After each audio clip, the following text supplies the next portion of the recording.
ठीक है बेटा, देखो। तो बेटा आज हम स्टार्ट कर रहे हैं accounting for lease. Accounting for लीजेस। Accounting for lease या फिर लीज अकाउंटिंग इसको बोल सकते हैं। लीज होता क्या है पहले ये लीज का मतलब क्या होता है? किसी एसेट को ट्रांसफर करना। ट्रांसफर करना किसी एक पार्टी से, one party to another party at a sum of money या sum of amount which is paid by sum of amount which is paid in installment या इन एनुअली। एक party दूसरे पार्टी को वो एसेट को ट्रांसफर करती है कुछ पैसों में, और वो जो पैसे होते हैं वो उनको एनुअली पे करने पड़ते हैं। अब बात यहाँ पर ये है कि वो एसेट में दे ही क्यों रहा है। जो एक पार्टी, ये जो एक पार्टी है जो ट्रांसफर कर रही है, जो ट्रांसफर कर रही है, इसको कहते हैं लेसर। और वो पार्टी, अनदर पार्टी, जिसको मिल रहा है होम ट्रांसफर, जिसको ट्रांसफर किया गया, उसको बोलते हैं लीजी या लेसी बोल सकते हैं उसको। क्या बोलेंगे उसको? लेसी। हम्म। लेसर क्या करता है, अपने जो सामान होता है, एसेट होता है या प्रॉपर्टी होती है, कुछ भी होती है, वो दूसरे पार्टी को लीज पर दे देता है। ये जो टर्म लीज कहलाती है, इसको हम रेंट भी बोल सकते हैं, इसको हम रेंट भी बोल सकते हैं या हायर चार्जेस भी बोल सकते हैं। तो ऐसा समझ लो, एक पार्टी दूसरे पार्टी को अपनी एसेट को यूज करने के लिए या कुछ पैसा कमाने के लिए अपने एसेट को किराए पर दे देती है। उस किराए को वो लीज बोलते हैं। बस वो जो किराया होता है वो कम नहीं होता, बहुत बड़ा किराया होता है। यहाँ पर उनकी पहले डील हो जाती है कि हम जो तुम्हारा सामान ले रहे हैं वो कम से कम 5 साल, 10 साल, 15 साल के ले रहे हैं। तो उसी को लीज अकाउंटिंग बोलते हैं। उसकी जितनी भी अकाउंटिंग होगी वो सारी लीज अकाउंटिंग कहलाती है। बात समझ आई? Yes sir. तो सीधे शब्दों में अगर बुक की बात करें, थोड़ा सा बुक की लैंग्वेज को भी समझ लो।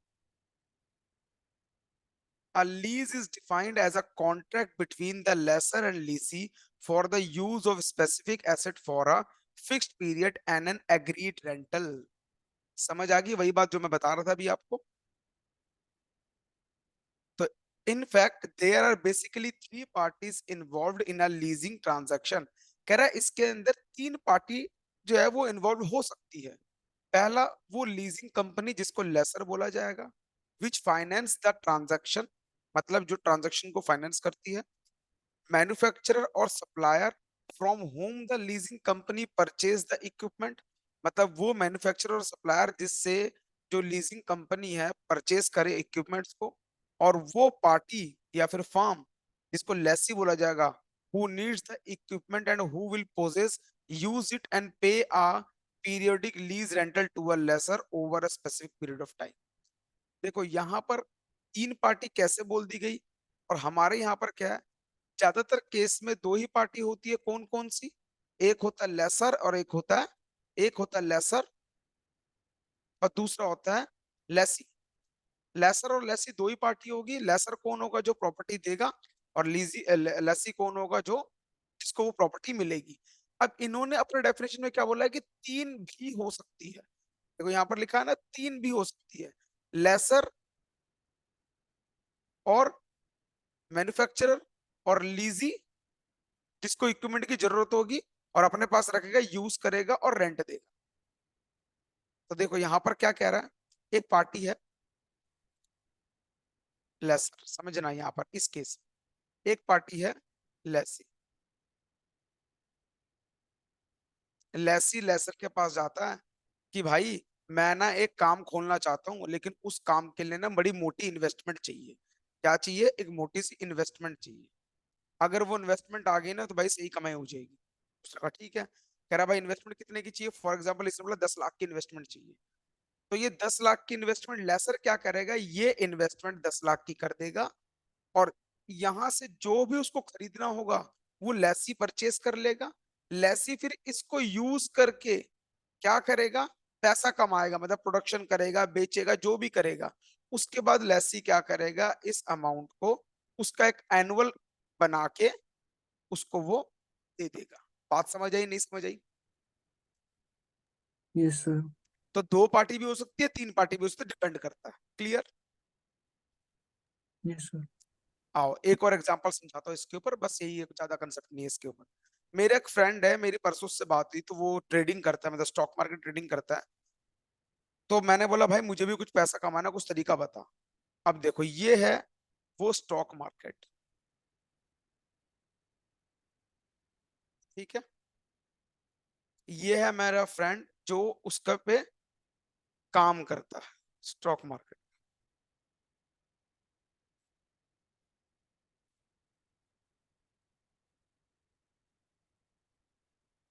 ठीक है, और ये हूं मैं। उसने मुझे बोला कि तू 1.5 लाख रुपए इन्वेस्ट कर दे स्टॉक मार्केट में, मैं तेरे को हर महीने 25,000 करके दूंगा। मैंने क्या किया, इसके थ्रू मैंने इसके थ्रू 1.5 लाख रुपए इसमें इन्वेस्ट कर दिए, 1,50,000। और उसके बाद वो मुझे 1 साल तक 12 मंथ के लिए, मेरा उसका एग्रीमेंट बना, उसने कहा मैं 25,000 तेरे को पर मंथ दूंगा। तो बेटा मुझे बता इसमें लेसर कौन है, लीजी कौन है? सर लेसर तो आप हुए ना, पैसे आप दे रहे हैं। लेसर मैं हुआ, और लीजी कौन हुआ, ये। समझ गया बेटा मेरी बात की नहीं समझा? जो यस अपना सर। सामान यूज करने के लिए देता है वो लेसर कहलाता है। अगर दो पार्टी होगी, तीन पार्टी होगी, तो जो इन्वेस्टमेंट करेगा वो लेसर कहलाए। कोई डाउट? तो ये कौन सर। कहला गया, लेसी, और ये हो गया लेसर। एक और एग्जांपल दे रहा हूं, अब समझना। ये एक क्रिकेट ग्राउंड है, आजकल इसका बिजनेस बहुत चल रहा है,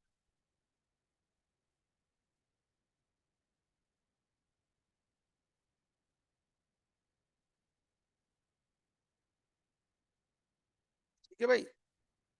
इसका जो ओनर है,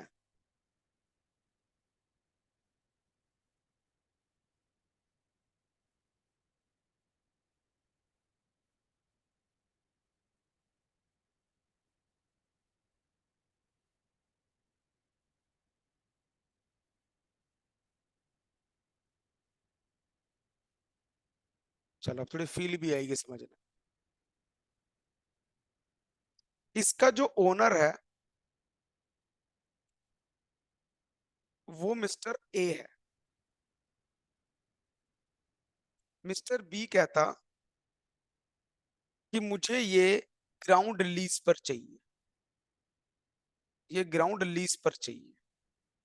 मिस्टर ए ने बोला ठीक है भाई, मैं तेरे साथ 5 साल का एग्रीमेंट करता हूँ, तू मुझे हर महीने के 80,000, मतलब हर साल के 80,000 दे दियो, 80,000 एनुअली दे दियो मुझे ग्राउंड का।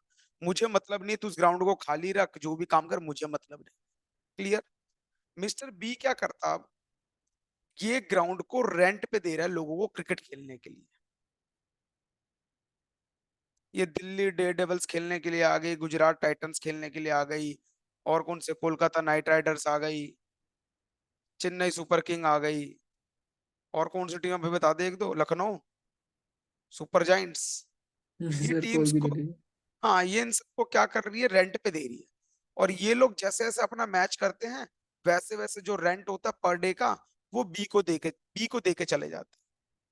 ठीक है, तो मुझे बता इस पूरी कंडीशन में लीजी कौन है, लेसर कौन सर बी है रीजी। है?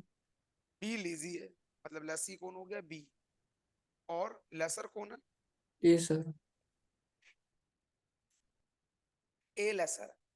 और इन लोगों का क्या काम है? सर ये तो बिजनेस वाले हैं ना, बिजनेस कर रहे हैं बी के साथ। लॉजिक समझ जाएगा क्या मतलब है, दो पार्टी तीन पार्टी कब हो सकती है? Yes sir. तो ये पूरा कंसेप्ट किसका है, अरे लीज का। लीज का मतलब क्या होता है, आगे बढ़ते हैं। इसकी बेटा एग्जाम में थ्योरी आती है, थोड़ा प्रैक्टिकल भी है, प्रैक्टिकल भी करेंगे। मैं प्रैक्टिकल का जितना पार्ट होगा वो करवा दूंगा। Meaning of lessee as per AS 19, AS 19 के अकॉर्डिंग लेसी क्या कह रहा है, लीज क्या कह रहा है as per AS 19 a lease is an agreement whereby the lessor conveys to the lessee in return for a payment or series of payments the right to use an asset for agreed period of time. Thus, a lease is a written agreement or a contract between the lessor, matlab owner of the property, and the lessee. A person or business who needs the property will possess and use it and pay a specific series of payment of lessor. कोई doubt? No sir. आगे बढ़ते हैं.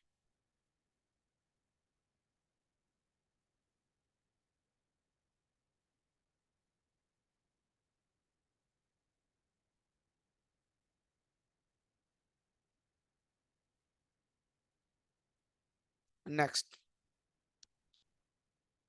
types of lease. बेटा lease कितने type के होते हैं, यहाँ पर अगर देखा जाए लीज कितने टाइप के हैं, बेटा लीज मेनली दो टाइप के होते हैं.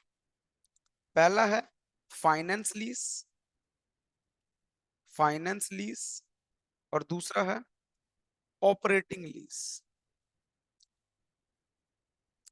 और हमें इन्हीं दोनों की चर्चा करनी है, फाइनेंस लीज और ऑपरेटिंग लीज. सबसे पहले it is for a long period. ये कितने पीरियड के लिए होता है, ये लॉन्ग पीरियड के लिए होता है, लेकिन it is for a short period, ये कम समय के लिए होता है. क्लियर. दूसरा it is non cancellable lease, लेकिन ये it it may be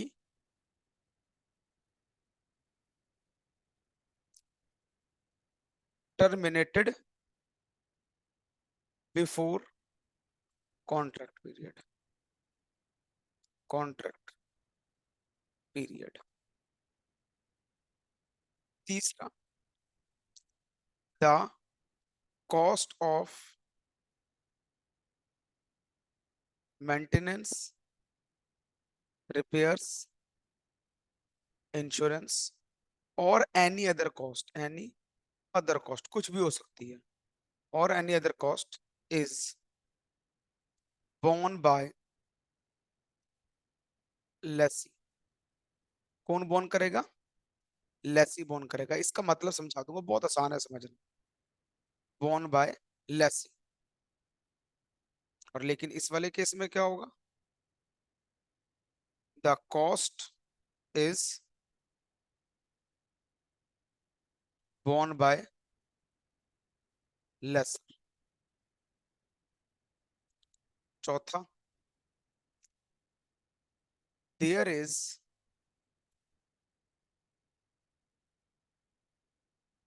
no risk of technological obsolescence. और इसके अंदर has to bear such risk. बेटा एक मिनट,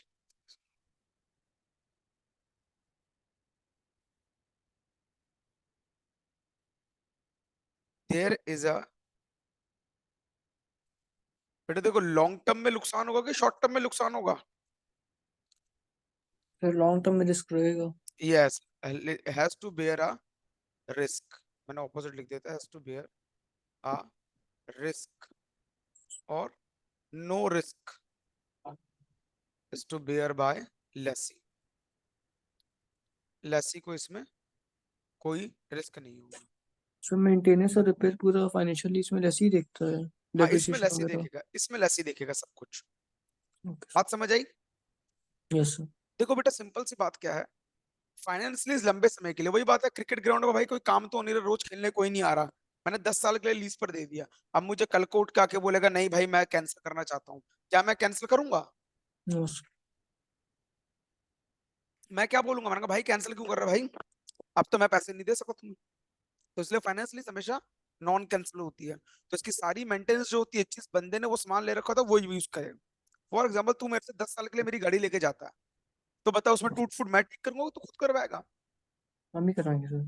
तुम ही करवाओगे, सिंपल सा फंडा। कह रहा अगर ऑपरेटिंग लीज शॉर्ट पीरियड के लिए है, तुम सुबह लेके तुम्हें 10 दिन में लौटा दूंगा, तो उसमें छोटा मोटा जो खर्चा होगा सारा मेरे को करना पड़ेगा, तुमसे मैं मांग ही नहीं सकता, क्योंकि टाइम पीरियड कम है उसका। जैसे हम घर रेंट पे देते हैं, किसी को 1 साल के लिए अगर रेंट पे देते हैं, अगर कॉन्ट्रैक्ट में लिखा होगा तो ठीक है, वरना सारे खर्चे कौन करेगा, मकान मालिक करेगा। जैसे पीजी में तुम लोग, अगर कोई बच्चा पीजी में रहता है, सारे टूट फूट कौन करेगा, वो तो लैंडलॉर्ड करेगा। उसका मतलब क्या बनता है, ऑपरेटिंग भी सर। समझ गया, वो ऑपरेटिंग लीज होती है। Logic clear. यस। और फिर आगे बात करते हैं। तो हम पहला टॉपिक स्टार्ट कर रहे हैं, हम अकाउंटिंग फॉर फाइनेंस लीज पढ़ रहे हैं यहाँ तो लेकिन घर अगर लीज पे ले लेते हैं बहुत समय के, तब तो फाइनेंसिंग लीज हो जाएगा ना, तब तो पे। टूट बेटा फूट हम हाँ, लोग सही करेंगे। कॉर्पोरेट सेक्टर में जो लिया जाता है, कॉर्पोरेट सेक्टर में वो लोग एक एक बिल्डिंग को 10-10 20-20 साल के लीज पे ले लेते हैं। वरना खुद सोचो, अगर वो 1 साल के लिए लीज पे लेता है या 11 महीने का एग्रीमेंट बनाता है, वो तो 11वें महीने के बाद वो लैंडलॉर्ड तो उसको खाली करवा देगा घर, ओके सर। या वो कंपनी खाली करवा देगा, वो तो मर जाएगा। तो इसलिए वो लंबे लंबे लीज पे चलते हैं, 20-20 साल 30-30 साल की लीज पे चलते हैं। क्लियर। Yes sir. आओ शुरू करते हैं, अब प्रैक्टिकल पार्ट शुरू कर रहे हैं। थ्योरी में ज्यादा कुछ नहीं है, इतना ही पार्ट पढ़ना आपको। Accounting for financial lease. तो सबसे पहले बात करेंगे हम in the books of lessee. Lessee कौन, जिसने वो सामान लिया है। तो सबसे पहले उसके पास क्या गया होगा, एसेट गई होगी। तो for asset taken on finance कह लो या फिर किश्तों में कह लो। तो उसके पास सबसे पहले एसेट आई, तो क्या लिखेंगे, एसेट अकाउंट डेबिट टू। मुझे बताओ, अगर मैं कोई सामान किश्तों में लेके आता हूं, मेरे पास एसेट आई कि नहीं आई, एसेट तो आ गई, यस लेकिन सर। मेरे लिए जो एसेट खरीदा है उसकी लायबिलिटी इंक्रीज होगी। क्या इंक्रीज होगी, लायबिलिटी इंक्रीज होगी। तो लायबिलिटी कौन है, मेरा लेसर है। तो यहाँ क्या लिख दूंगा, टू लेसर अकाउंट। बोलो कोई डाउट। No sir. लेकिन सिर्फ एसेट नहीं लिखेंगे, हम क्या लिखेंगे, asset under lease. Clear. Yes sir.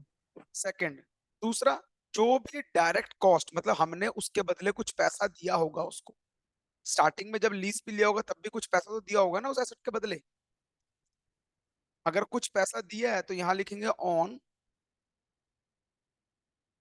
Capitalisation of direct cost. तो स्टार्टिंग में अगर हमने पैसा दिया होगा, मतलब समझना, या तो मैंने वन टाइम पेमेंट कर दी या तो मैं किश्तों में पेमेंट कर रहा हूँ। कैपिटलाइजेशन का मतलब है कि एक ही बारी में पैसा दे रहा हूँ। तो उस कंडीशन में मैंने एसेट लिया under lease account debit to bank account. बात समझे, इन सर दोनों में जी। से कोई एक एंट्री होगी।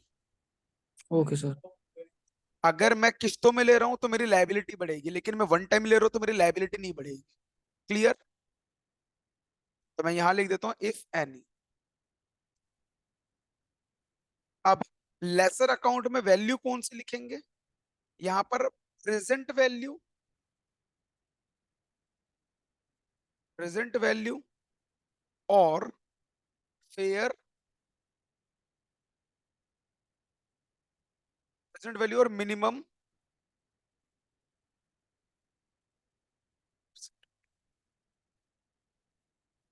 Minimum rent. एक मिनट बेटा, एक सेकंड, अभी समझाऊंगा सारा प्रेजेंट वैल्यू क्या होता है, ये क्या होता है। प्रेजेंट वैल्यू लिखूंगा और फेयर मार्केट वैल्यू, जो फेयर मार्केट वैल्यू होगी वो, इन दोनों में से जो लेस होगी, विच एवर इज लेस, वो अमाउंट यहां लिखा जाएगा। Clear. Yes sir. Next, third entry, अब क्या पेमेंट करूंगा उसको, उसका किराया, on payment of lease rental.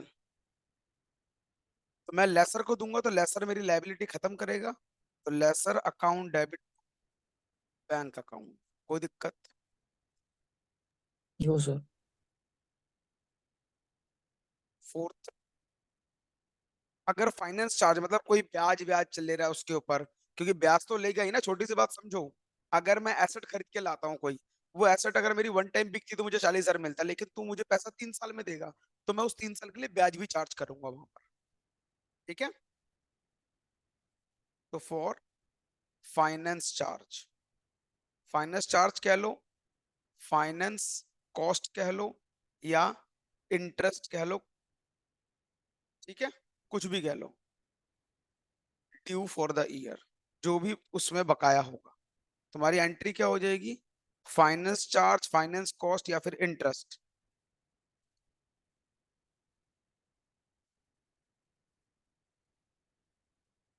Finance charge account debit to lessor account,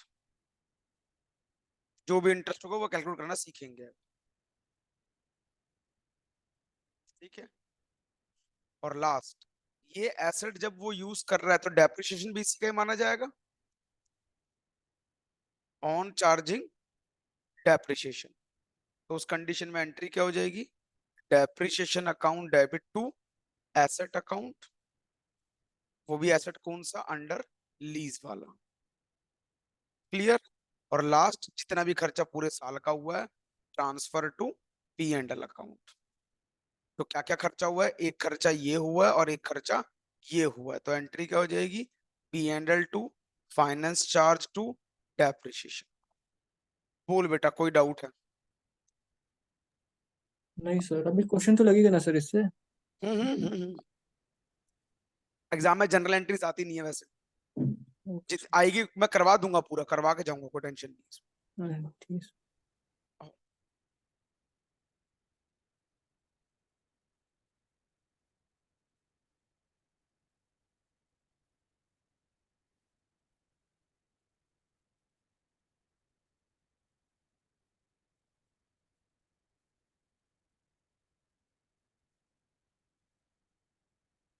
question देखो बेटा,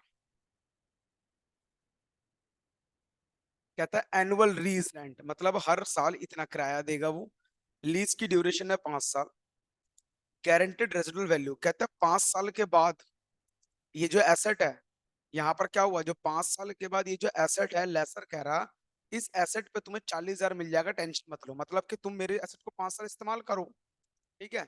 इस्तेमाल करने के बाद अगर तुम मुझे वापस दे देते हो, तुम्हें लगता है कि नहीं मेरे काम की नहीं है, तो मैं तुम्हें 40,000 पे टेंशन मतलब दे दूंगा मैं। Type of a residual value का मतलब क्या होता है, स्क्रैप वैल्यू होती है, समझ रहे हैं मेरी बात को?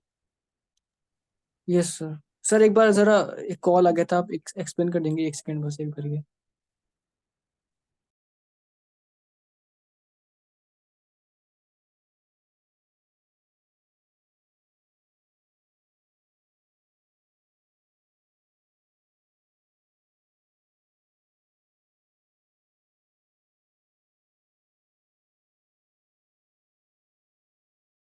हाँ बेटा, दोबारा बता रहा हूँ, गारंटीड रेजिडुअल वैल्यू का मतलब होता है, छोटी सी बात बता बेटा, तेरे पास कार स्कूटर बाइक कुछ है,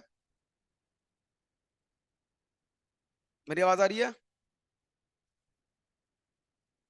मेरी आवाज आ रही है बेटा Virat? Yes sir, sorry network ही पूरा चला जाता सर। अच्छा, ये सर सुन लिया था मैंने सर। हाँ समझ मुझे गया, बता, स्क्रैप तेरे पास वैल्यू थी कोई, वो। हाँ स्क्रैप वैल्यू, पहले मुझे बता, तेरे पास कार स्कूटर बाइक कुछ है? Yes sir. क्या है? स्कूटी। स्कूटी। मुझे बता, स्कूटी तू 15 साल की वैल्यू है उसकी, मतलब 15 साल की लाइफ है, 15 साल के बाद स्कूटी तू कितने की बेच देगा? सर वैसे तो सर जितना डिप्रिसिएशन के बाद जितना अमाउंट उसका बच जाए अंदाजा कुछ भी। बता, अंदाजा बता कितने की बेच देगा, तूने 1 लाख की खरीदी, बता 15 साल बाद कितने की बिक जाएगी? सर 10,000 मान लेते हैं ऐसे assumption। 10,000, तूने सोचा 10,000 मिल जाएंगे, ठीक है। Yes sir. लेकिन इसका जो स्क्रैप रेट है स्कूटी का वो 2,000 रुपये है, कितना है? 2,000। तो that is called guaranteed residual value. ये गारंटेड रेजिडुअल वैल्यू है, ठीक है। Yes sir. और अनगारंटेड का मतलब जो तूने सोचा शायद वो ना मिले। मतलब तुमने सोचा 20, अच्छा मिल अच्छा, रहे हैं यस सर। 18, तो वो है। जो यस सर। तुमने सोचा वो गारंटी थोड़ी ना है। तूने सोचा 10,000, ओके। क्या ये गारंटी है 10 मिलेगा? नहीं। 2,000 की तो पूरी गारंटी मिल ही जाएगा।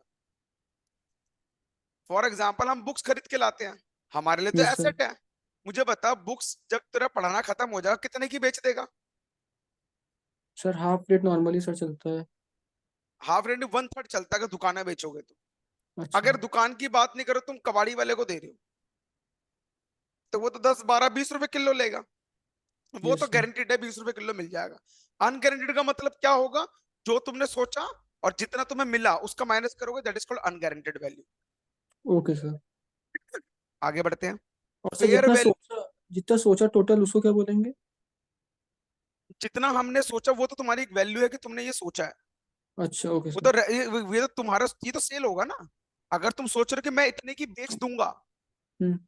रेजिडुअल का मतलब क्या? स्क्रैप। स्क्रैप का मतलब कि जो तुम्हारे काम की ना हो। ओके तुमने सर। सोचा 25 का बेचूंगा, लेकिन बिक गया 10 का। मतलब सर एक्सपेक्टेड है वो वाला, उसमें से माइनस कर देंगे तो ये हाँ, आ जाएगा। यस, ठीक है। तो फेयर मार्केट वैल्यू कह रहा है जिस टाइम पर तुमने लीज पे लिया था उस एसेट को या उस जगह को या किसी को भी, तब उसकी कीमत 3,20,000 रुपए थी। और इसके ऊपर जो ब्याज लग रहा है वो साढ़े, मतलब 12.6% लग रहा है। मतलब अगर ये पैसा तुम कहीं और इन्वेस्ट कर देते तो तुम्हें 12.5%, तो मतलब 12.6% का ब्याज तो मिल ही जाता। समझ गए मेरी बात को? Yes sir. कह रहा present value of minimum lease payment बताओ कितनी होगी। मिनिमम लीज पेमेंट का मतलब कि तुम जो पैसा दे रहे हो, जो पैसा भर रहे हो। मेरे को छोटा सा एग्जांपल समझाता हूँ, फिर उसको समझ आएगा। फॉर एग्जांपल, बेटा अमाउंट इक्वल टू क्या होता है? प्रिंसिपल 1 + R/100 की पावर n। यही मतलब है ना? याद है compound interest, simple interest. Yes sir. तो अगर तुम 10,000 रुपए इन्वेस्ट करते हो और जिसपे तुम्हें 12.5% ब्याज मिल रहा है 5 साल के लिए, तो मुझे बताओ 5 साल के बाद इस टोटल पैसा कितना बन जाएगा? ये 12.5%। सर सॉरी बट एकदम प्रैक्टिस में नहीं है ये। कोई बात नहीं, मैं सॉल्व कर रहा हूँ। फॉर्मूला समझ आ गया तेरे को? Yes sir. हाँ, ये सॉल्व मैं कर रहा हूँ, डोंट वरी, वो करवाऊंगा अभी। तो ये हो गया 100 + 12.6 डिवाइड बाई 100, 2, 3, 4, 5 मल्टीप्लाई 10,000। तो मतलब अगर आज तुम 10,000 रुपए इन्वेस्ट करते हो तो 12.6% के हिसाब से 5 साल के बाद तुम्हें 18,100 रुपए मिलेगा। बात समझ आई? Yes sir. तो इसका मतलब तुम्हारी ये जो वैल्यू है, तुम, ये फ्यूचर वैल्यू है, और ये तुम्हारी क्या है? आज की प्रेजेंट वैल्यू है। बात समझ रहे हैं? Yes sir. कि आज कहीं 10,000 रुपए लगा रहा है तो 5 साल का 18,100 रुपए मिलेगा। तो इस क्वेश्चन के अकॉर्डिंग वो कहता है मैं हर साल तुम्हें 80,000 रुपए दूंगा। लेकिन जब तुमने उस एसेट को खरीदा था या लीज पे लिया था, तब उसकी कीमत 3,20,000 रुपए थी। तो खुद सोचना, अगर बेटा तूने 5 साल 80-80 दिया तो कितने पैसे दे दिए होंगे? चार सर लाख हो फोर गया ना? Lakh yes sir. तो मतलब वही है कि हमें निकालना है मिनिमम लीज पेमेंट की प्रेजेंट वैल्यू कितनी है। दैट इज कॉल्ड तो फ्यूचर वैल्यू। तो फ्यूचर वैल्यू है 4 लाख, तो फ्यूचर में जाएगा ना 5 साल के बाद। Yes sir. और ये तो क्या है, तुम्हारा मिनिमम निकालना है। क्वेश्चन समझ आ गया? Yes sir. अब निकालना सीखेंगे। बहुत आसान टॉपिक है, कोई मुश्किल नहीं है। देखो, तो हमारा क्वेश्चन नंबर 1, जिसके अंदर फर्स्ट पार्ट सॉल्व कर रहे हैं, statement showing present value of minimum lease payment MLP, format year, annual rent, discounting factor और प्रेजेंट वैल्यू। देखो बेटा, ईयर, ये है एनुअल रेंट जो दिया जा रहा है, हम लोग दे रहे हैं। ये है डिस्काउंटिंग रेट, इसको डिस्काउंटिंग रेट बोलते हैं। जो परसेंटेज गिवन है तुम्हें, उसको इम्प्लिसिट रेट भी बोल सकते हैं। 1 साल, 2 साल, 3 साल, 4 साल, 5 साल। बेटा कितने साल के लिए किराए पे दे रहे हो? कितने साल के लिए किराए पे ले रहे हो? 5 साल के लिए। Yes sir. और हर साल कितना किराया दे रहे हो? 80, 80, 80 और 80। कोई दिक्कत? No sir. डिस्काउंटिंग 12% है, बट इसको निकालने का तरीका ये होता है 1 प्लस 12.6 अपॉन 100 की पावर 1, फिर ऐसी 1 प्लस 12.6 पावर 100 की पावर, ऐसे करके निकलता है ये। समझ आ रही है बात? इसको यस सर। एलसीएम ले सकते हो। सर कैलकुलेटर रहेगा सर एग्जाम में। हाँ तो एलसीएम ले लोगे ना इसको, तो ये हो गया 112.6 डिवाइड बाई 100।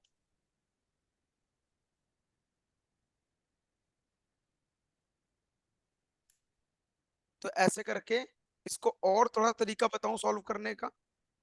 वैसे इस पे टाइम वेस्ट करेंगे हम, क्योंकि काफी हमेशा क्वेश्चन में तुम्हें गिवन होगा, ये देखो वैल्यू गिवन है इसकी। Yes sir. ये वैल्यू है कि पहले साल का ब्याज इतना लगेगा, दूसरे साल का इतना लगेगा, तीसरे साल का इतना लगेगा, चौथे साल का इतना लगेगा, पांचवें साल का इतना लगेगा। तो तुम्हें हर साल का उठा के यहाँ लिख देना है। तो 0.890, 0.790, 0.700, 0.622 और 0.522। कोई डाउट? No sir. अब इन दोनों को मल्टीप्लाई कर दो।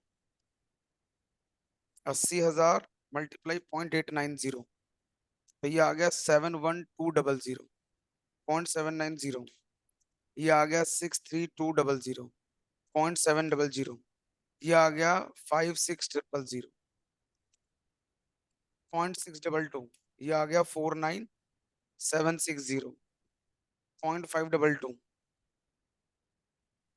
ये आ गया 41, गलत मल्टीप्लाई कर दिया कि, एक minute, zero, 80,000 point four eight four one nine zero six zero एक मिनट बेटा, 80,000 पॉइंट 790, 6320, ठीक है। 80,000 मल्टीप्लाई 0.700, 56,000, ठीक है। ठीक है, तो 80,000 मल्टीप्लाई 0.522, ये आ गया 4170, 41। सर 4 4 अरे 1 6 0 आएगा। मैंने गलत लिख दिया एक्चुअली, ये 552, यस सर। 552। 44160। हाँ तो 44160। कोई डाउट? नो। अब बेटे यहाँ तक तो उसने रेंट दिया ही है। उसने क्या बोला, 5 साल के बाद जब तुम मुझे दोगे तो मैं गारंटीड तुम्हें कितना पैसा दे दूंगा? 40,000 रुपये दे दूंगा। तो मतलब अगर 5 साल के अंदर एसेट वापस करके दे देता हूँ, तो भी मुझे कितने का किराया मिल जाएगा? 40,000 का देना मिल जाएगा। समझ आ रही है मेरी बात? Yes sir.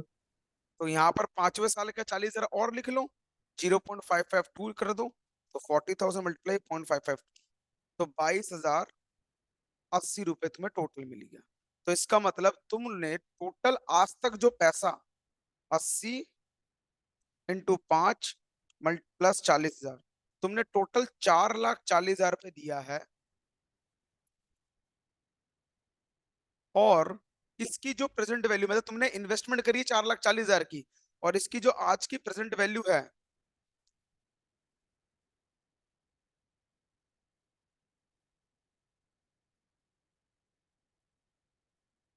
बेटा वो है 306400। तो यहाँ पर तुम्हारा प्रेजेंट वैल्यू क्या आ गई, तो मैं यहाँ लिख दूंगा present value of minimum lease payment equal to 306400। और जिस दिन तुमने खरीदा था, फेयर वैल्यू ऑफ उस लीज का कितना है, लीज एसेट जो ली थी उसकी कीमत कितनी थी क्वेश्चन में? 3,20,000 की, 3,20,000 की। बोलो बेटा, कैलकुलेशन समझ आई कि नहीं समझ आई? सर ये तो समझ आ गई, बस एक छोटी सी बात बता दीजिए। हाँ पूछ। ये 3,20,000 क्या दिया हुआ fair value at the beginning of lease? Question में लिखा है ना, मतलब कि जो तुम एसेट को लीज पे ले रहे हो उसकी यस सर। कीमत उस टाइम पर 3,20,000 की थी। अच्छा, और ओके सर। ठीक है, और तुमने 5 साल इस्तेमाल कर लिया, तुमने उस 3,20,000 के बदले तुमने टोटल कितना पैसा दे दिया आज तक? 4,40,000 रुपये दे दिए। Okay sir. ठीक है, तो इस 4,40,000 को जो तुमने दे दिया, अगर मैं इसकी वैल्यू 5 साल पहले लेके जाता हूं, मतलब आज मेरी डेट, मतलब दिसंबर आ गई, 4,40,000 भर चुका हूँ, मैं इसको पीछे 5 साल वापस लेके जाता हूँ, तो मुझे पता लगा कि मेरे को फेयर मार्केट वैल्यू से भी इसकी वैल्यू कम बैठ रही है, जो 3,64,000 बैठ रही है। कोई डाउट? No sir. समझ आया नहीं समझ आया पॉइंट? यस सर, आ गया। आ गया? ठीक है। तो यहाँ पर हमारा समझ आ गया। अगला क्या कहता, आपको जनरल एंट्री बतानी है सिर्फ किसकी, डेट ऑफ बिगिनिंग की, in the books of lessee, lessee की बिगिनिंग की बतानी है। बिगिनिंग की एंट्री क्या हो जाएगी, मतलब एक एंट्री बतानी। तो यहां लिख देंगे journal in the books of lessee. Lessee ने क्या लिया, एसेट्स लिया, तो लिख देंगे asset under lease account debit to lessor account. Lessor account कितने रुपए का लिया उसने, यहाँ पर कौन सी वैल्यू लिखेंगे बेटा, मैंने बताया था सर, ना, यस प्रेजेंट सर। वैल्यू या फिर फेयर मार्केट जो दोनों में से जो कम होगा, लेस होगा। तो यहाँ पर देखो इन थ्री दोनों में लैख से सिक्स लेस कौन थाउजेंड सा है, 3,06,400। तो मैं यहाँ लिख दूंगा 3,06,400। बोलो बेटा कोई डाउट? Yes clear? यस। अब आगे चलते हैं। आगे कहता एलोकेशन ऑफ फाइनेंस चार्ज, कह रहा जो भी तुमने लीज पीरियड में एलोकेशन, मतलब जो भी तुमने लीज पीरियड में फाइनेंस चार्ज दिया, मतलब ब्याज जो लगा है, आप अज्यूम करो कि उसकी रेजिडुअल वैल्यू जीरो है, मतलब रेजिडुअल वैल्यू मिलेगा नहीं, कुछ भी जीरो है। तो मुझे बताओ हर साल तुमने ब्याज कितना भरा है और असल कितना भरा है। जैसे हम लोग ईएमआई पे सामान लेके आते हैं, हम हर महीने ईएमआई देते हैं, तो उस ईएमआई पे इंटरेस्ट भी होता है और प्रिंसिपल वैल्यू भी होती है। तो हमें सेकंड पॉइंट पे यही इसी को अलग अलग कर, तो second point statement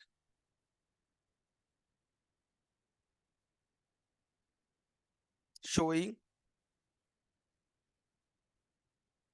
finance charge over period, format year, जो भी एनुअल रेंट या एमएलपी लिख लो, फाइनेंस चार्ज मतलब यहाँ पर इंटरेस्ट लिख लो, यहाँ लिखना प्रिंसिपल, वहां लिखना प्रिंसिपल ड्यू। अब देखो स्टार्ट कहाँ से होगा, ईयर, मैं अब एमएलपी लिख रहा हूँ, मतलब एनुअल रेंट को मैं एमएलपी लिख रहा हूँ, मैं ब्रैकेट में एनुअल रेंट लिख देता हूँ। यहाँ फाइनेंस चार्ज जो कितना था, 12.6%। यहाँ आएगा प्रिंसिपल, ये आएगा आउटस्टैंडिंग प्रिंसिपल लिख लो या प्रिंसिपल ड्यू लिख लो, आउटस्टैंडिंग प्रिंसिपल मतलब प्रिंसिपल बचा हुआ है।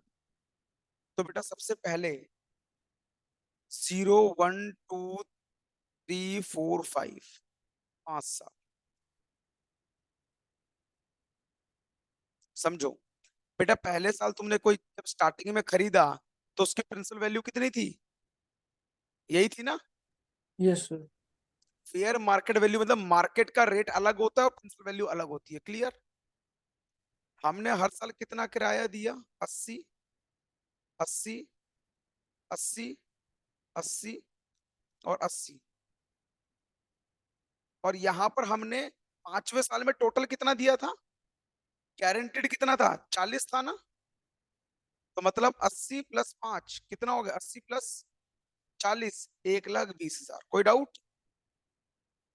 मैं नो यहाँ लिख सर। देता हूँ, याद रहेगी बात। 80 प्लस, 40,000। मैं लिख देता हूँ एक बार, 80,000 + 40,000, बस। अब रेट ऑफ इंटरेस्ट कैसे निकलेगा समझो। Rate of interest always calculate on outstanding principal. तो 3,06,400 का 12.6%, तो बेटा वैल्यू आई है 38,606, ये ब्याज है। तो 80,000 में से अगर 38,606 माइनस करोगे तो 41394 बचेगा। इसका मतलब आप जो हर साल 80,000 पे कर रहे थे, पहले साल में उस 80 में इतना ब्याज था और इतना असल था। कोई डाउट? No sir. अब आउटस्टैंडिंग प्रिंसिपल को इससे माइनस करके लिख देना, 306,400। बेटा ये हो गया 26,506। फिर इस पे क्या कैलकुलेट हो जाएगा, ब्याज। मल्टीप्लाई 12.6%, तो ये आ गई वैल्यू 33391। फिर 80 में से माइनस कर दो, 80,000 माइनस 33391, तो बेटा वैल्यू आ गई 46609। फिर इसको इससे माइनस कर दो, 265006, तो बेटा ये आ गया 218397। फिर इस पे 12% निकाल लो, 12.6%, तो बेटा ये आ गया 2, अब इसका निकलेगा 27518। फिर 80,000 से माइनस कर दो 2127518, ये वैल्यू बच गई 5248। फिर इसको इससे माइनस करके लिख दो, -218397, तो बेटा वैल्यू आ गई है 165915। फिर 16915 पर, एक मिनट, ये इसका हो गया, इसका हो गया, इसका हो गया, 1 2 3 4, मल्टीप्लाई 12.6%, तो ये वैल्यू आ गई 20905 माइनस 80,000, ये आ गया 59095। फिर इसको इससे माइनस करके लिख दो, 1165915 माइनस 59095, तो बेटा ये आ गया 1,106,820। अब यहाँ 1,20,000 रुपये, तुम्हें करना क्या है, इसका ब्याज निकाल लो 12.6%, 13459 1,06820 मल्टीप्लाई 12, एक मिनट, 1,06820, हाँ। अब मेरे को बात बताओ बेटा, एक मिनट, एक सेकंड, ब्याज निकालने से पहले मुझे एक बात बताओ, ये प्रिंसिपल मेरा बच गया है ना बेटा, यहाँ पर मेरा किराया कितना है टोटल?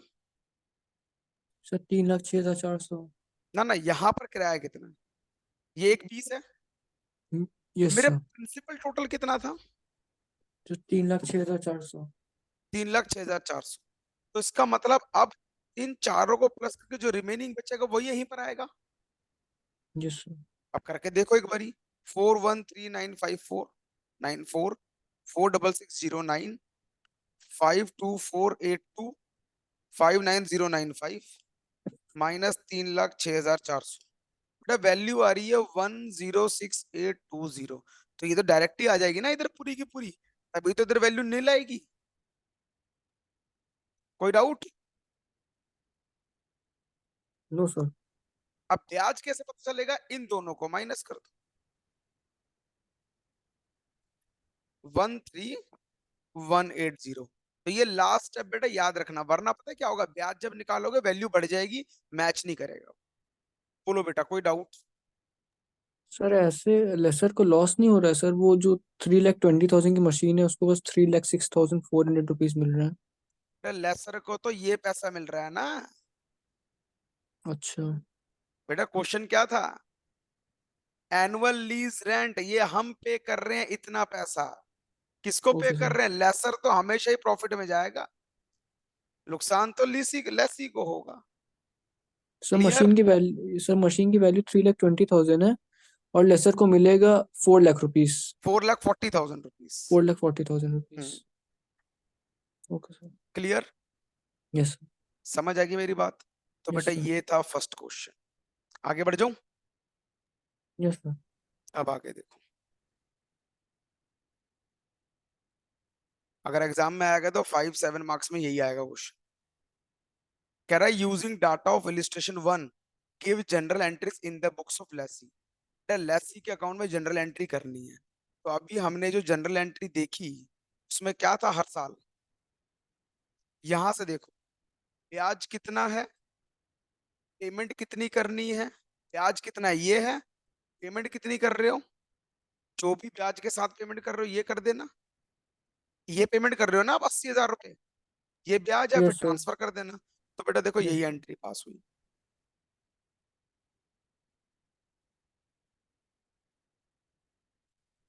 ब्याज ड्यू फर्स्ट में कितना निकला था हमारा, यहाँ पर आ जाओ, ये रहा 38606, 38606। लेसर को पेमेंट कितनी करोगे, टोटल 80,000। तो साल का खर्चा कितना, एक ये वाला, तो ट्रांसफर कर देंगे P&L अकाउंट में, पहला साल खत्म। अगेन दूसरा साल, ब्याज ड्यू, लेसर को पेमेंट ट्रांसफर। तीसरे साल में ब्याज ड्यू, लेसर को पेमेंट ट्रांसफर। चौथे साल में ब्याज ड्यू, लेसर को पेमेंट ट्रांसफर। पांचवें साल में ब्याज ड्यू, लेसर को पेमेंट ट्रांसफर। बोलो बेटा कोई डाउट।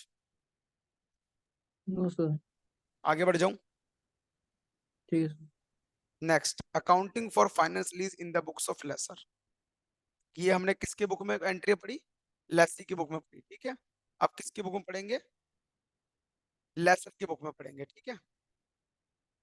लेकिन एग्जाम में अब तुम्हारे पास क्वेश्चन कौन सा आएगा, लेसर अपनी बुक में एंट्री नहीं करता, लेसर अपनी बुक में 3-4 कैलकुलेशन करता है, क्योंकि लेसर को पैसे कमाने से मतलब है ना। तो यस लेसर सर। तो सामान दे रहा है बस, तो वहां पर 2-3 कैलकुलेशन होगी, वो कैलकुलेशन को समझ लो। तो मैं यहां पर लिख रहा हूं, accounting for finance lease sir in the books of, yes बेटा बोल। आपने वो लास्ट ईयर में फाइनेंसिंग लीज का क्वेश्चन देखा था क्या, बीकॉम ऑनर्स का? नहीं मैंने नहीं देखा था, ध्यान नहीं है मेरे को। Okay sir. करवा लो देख, in the books of lessor. तो यहाँ पर क्या है, हमें निकालनी पड़ेगी 3-4 चीजें। पहला, ग्रॉस इन्वेस्टमेंट लीज, इसकी शॉर्टकट है GIL। इसको निकालने के लिए क्या लिखेंगे, minimum lease payment plus unguaranteed residual value. समझ गया। Yes sir. लेकिन MLP के अंदर और क्या जुड़ गया, गारंटी तो ऑलरेडी जुड़ी हुई है ना। Yes sir.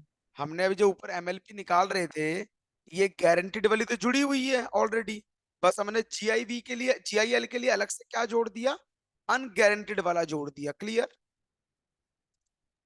Yes sir. Second इसमें निकलेगा नेट इन्वेस्टमेंट लीज, जिसको बोलेंगे NIL।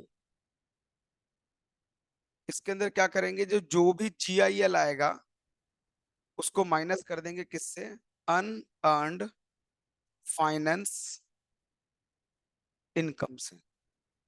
बट एक्चुअल में क्वेश्चन में तुम्हें बोलेगा अनअर्न्ड फाइनेंस इनकम निकालो, क्योंकि तुम ये दोनों तो खुद ही कैलकुलेट कर लोगे। तो यहां पर तुम क्या करोगे, जो भी GIL रहेगा, GIL से NIL माइनस कर दोगे तो ये निकल जाएगा। तो एग्जाम में तुम्हें ये निकालने को बोल सकता है और ये निकालने को बोल सकता है। क्लियर। Yes sir. बस बस इतनी सी बात इसके अंदर सीखनी है, आओ क्वेश्चन चलते हैं।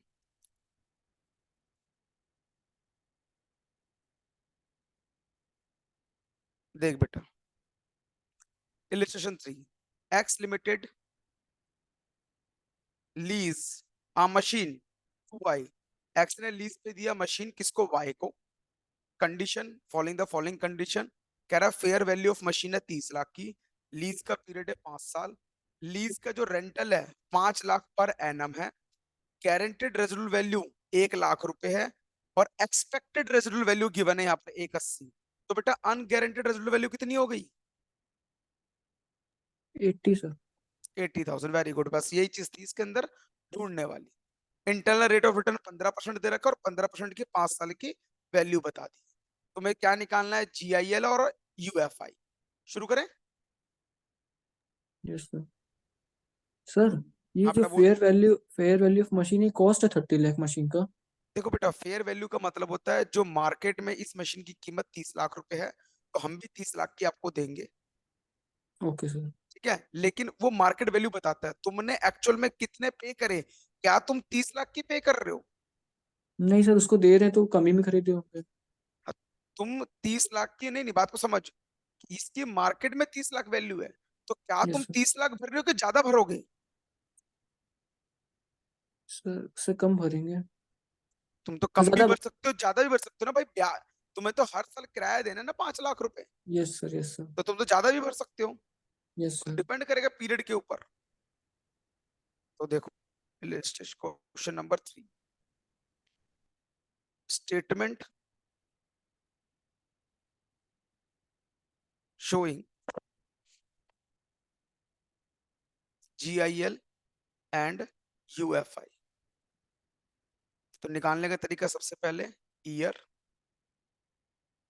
अब यहां पर देखो MLP और इंक्लूडिंग क्या जुड़ जाएगा इसके अंदर, UG अनगारंटेड रेजिडुअल वैल्यू जुड़ जाएगी, क्योंकि MLP में तो GRV ऑलरेडी इंक्लूड होती है, लेकिन अब UGRV भी जुड़ जाएगी। यहां पर आ जाएगा डिस्काउंटिंग फैक्टर जो तुम्हारा 15% गिवन है, यहां आ जाएगा प्रेजेंट वैल्यू।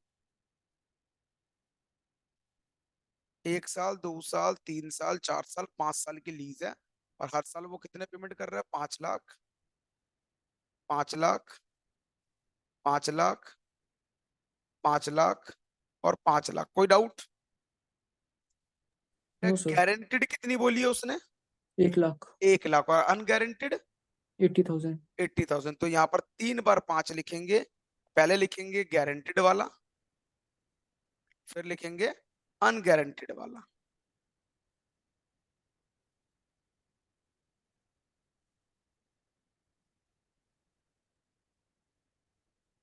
Discounting factor 0.8696, 0.7561, 0.6575, 0.5718, 4972, 0.4972, 0.4972, 0.4972। तो 5 ये कितना हो गया, 1 2 3 4 5, सर 25 कैलकुलेट कर 26, दे इसको। 26,80,000 रुपये ही आ गया। अब इसको देखो, कैलकुलेटर में तरीका बताता हूँ कैलकुलेट करने का, इजी तरीका। सबसे पहले 5 लाख लिखना, मल्टीप्लाई का बटन दबाना, फिर लिखना 0.8696, और फिर बटन दबाना इक्वल टू का, बस। तो 434,800। अब क्या करना है, सुनो ध्यान से। अब कैलकुलेटर में तुम्हें सिर्फ क्या बटन दबाना है, 0.7561 इक्वल टू 378050। यस फिर सर थ्री दोबारा क्या सेवन दबाना है, 0.6575 इक्वल टू। तो यहाँ पर तुम्हारा टाइम बहुत बच जाएगा। 328750। 3285900, 285900। उसके बाद सबका यही है क्या, 0.4972, 248600। 248। लेकिन यहाँ बदलना पड़ेगा, ये कितना आ जाएगा तुम्हारा 49720, और लास्ट वाला आ जाएगा 80,000 मल्टीप्लाई 0.4972। सर ये 248600 भी तो गलत है ना फिर। कौन सा, ये तो सही है, ये क्या अच्छा। गलत है? ओके ये सर। तो, ये सारा 5 लाख के ऊपर था ना, जब तक ओके सर। वैल्यू सेम रहेगी तब तक वो करते रहो, जैसे चेंज होगा बदलते रहो। 3976। अब इन सबको प्लस कर लो, 434800, 378050, 328750, 285900, 248600, 49720, 39776। तो बेटा ये आ गया 17,65,596। छह बेटा सौ जी, चार है सर। ठीक है, ये क्या निकल गया तुम्हारा, GIL। ये क्या निकल गया तुम्हारा, NIL। तुम्हें क्या निकालना है, UFI। UFI का फॉर्मूला GIL माइनस NIL, मतलब 26,80,000 माइनस 17,65,596। इसकी वैल्यू आ गई 9,14,404 रुपए। बोलो बेटा, कोई डाउट? सर ये हमारा साइड में जो आप NIL लिखे हैं, हाँ, ये तो प्रेजेंट वैल्यू निकला है ना। Present present value value. निकला, प्रेजेंट वैल्यू निकला, हाँ। उसी को NIL बोलेंगे। हाँ, ओके। क्योंकि देख बता देता हूँ, NIL का फॉर्मूला क्या लिखवाया था, देख। ओके यहाँ सर। पर NIL का मतलब था ये और ये माइनस करोगे, तो मैंने यहाँ पर क्या करा, यही तो NIL है। Okay sir. NIL का मतलब ही होता है उसकी प्रेजेंट वैल्यू।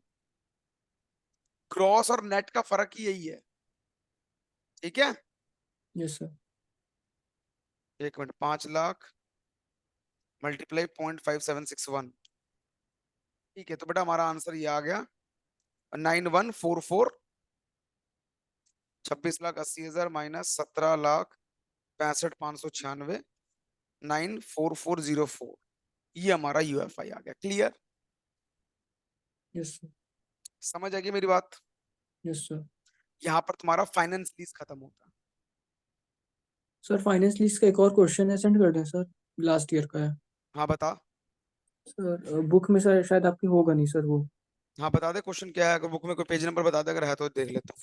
पेज में सर पीछे E28 पे है।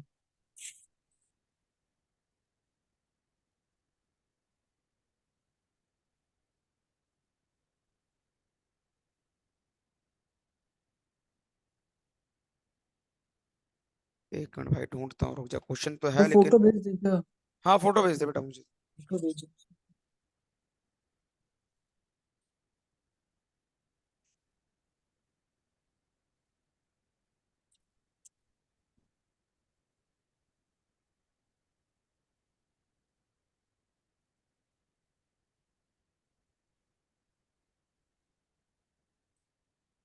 सर भेज दिया।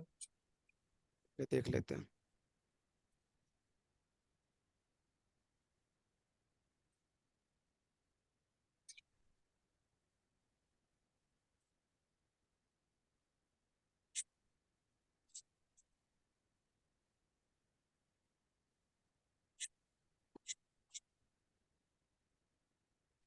BNP लिमिटेड से क्वेश्चन स्टार्ट है। कहाँ ये वाला? हाँ ये सर जो नीचे टिक लगा है BNP लिमिटेड, वहां से लीज स्टार्ट। पीरियड है 3, इक्विपमेंट की कॉस्टिंग है 10 लाख, 5 साल का लाइफ, इतनी बात तो समझ आ गई। Yes sir. आगे का है इसका क्वेश्चन, एक और भेजा गया इमेज। आगे। यस सर अगले पेज पे है एक्चुअली वो। ये वाला है? नहीं, ये वाला है। यस सर ये है।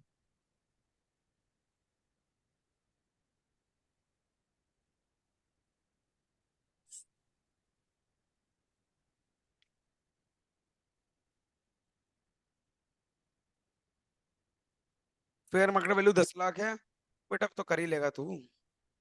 सर इसमें सर बोलती है कॉस्ट भी 10 लाख है, फेयर मार्केट वैल्यू भी 10 लाख है। हाँ तो कोई फर्क नहीं पड़ता, क्या दिक्कत है, उससे फर्क नहीं है हमें। हमारे लिए तो क्या है, जब प्रेजेंट वैल्यू निकालेंगे बस उसका डिफरेंस जो होगा, मतलब उसकी जो लोअर होगा वो लिखेंगे बस, यहाँ पर तो यूएफआई निकालना है। सर नहीं कर पाए, एक बार देख लीजिए ये वाला। देख मैं दोबारा समझा रहा हूँ, मेरी बात को समझ, मैं करवा नहीं नहीं देता हूँ, कोई बात। वो समझ गया आपकी वो हाँ यूएफआई वाला सर समझ गया। देख,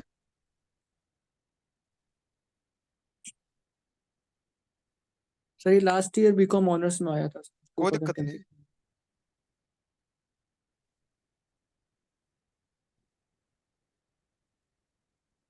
तो यहाँ पर क्वेश्चन में जो है, सबसे पहले आपका लीज पीरियड गिवन है 3 साल का, उसके बाद एसेट की जो वैल्यू है वो है 2 2 4 2 6 10 लाख रुपए, और जो लाइफ है एसेट की वो 5 साल की, डेप्रिसिएशन का बता दिया, ठीक है। फेयर मार्केट वैल्यू जो है, फेयर वैल्यू 10 लाख की है, और अनगारंटेड रेजिडुअल वैल्यू है 1 लाख रुपए की। 3 equal annual payment are made of each year, 3 equal annual payment करनी है। तो यहाँ पर हो जाएगा, 1 मिनट, ठीक है। Cost of implicit rate of return है 10%, तो रेट ऑफ रिटर्न तुम्हारा है 10% का। उसके बाद है present value of ₹1 due at the end of 3rd year. 1 minute रुक जा, प्रेजेंट वैल्यू यहाँ पर है ₹1 के हिसाब से तीसरे साल पे 0.5731, और present value of ₹1 at the end of annuity, ₹1 के हिसाब से तीसरे साल की इंटरनल रेट ऑफ रिटर्न है 2.4868, ठीक है। State whether lease constitute finance lease और ऑल्सो कैलकुलेट यूएफआई। बेटा इसको करने के लिए पहले तेरे को पूरा टॉपिक करना पड़ेगा, पहले पूरा टॉपिक समझ, क्योंकि यहाँ पर इक्वल पेमेंट का भी टॉपिक करवा दे तो फिर तेरे को समझ आ जाएगी ये बात, ठीक है। ये क्वेश्चन लिखा हुआ है, मैं करवाऊंगा, डोंट वरी, लेकिन पहले पूरा टॉपिक कंप्लीट कर ले, फिर तेरे को बहुत समझ आ जाएगी जो मैं अभी जो करवा रहा हूँ ना उसमें ये एनुअल वाली बात है। इसमें डेफिनेशन का फंडा, अभी तक डेफिनेशन का क्वेश्चन नहीं आया, अभी तक किया डेफिनेशन का क्वेश्चन हमने, अभी लाइफ के ऊपर कोई बात ही नहीं हुई, अब लाइफ के ऊपर बात होगी, देखियो देख। तो यहां पर अब बात आएगी किसकी, अकाउंटिंग फॉर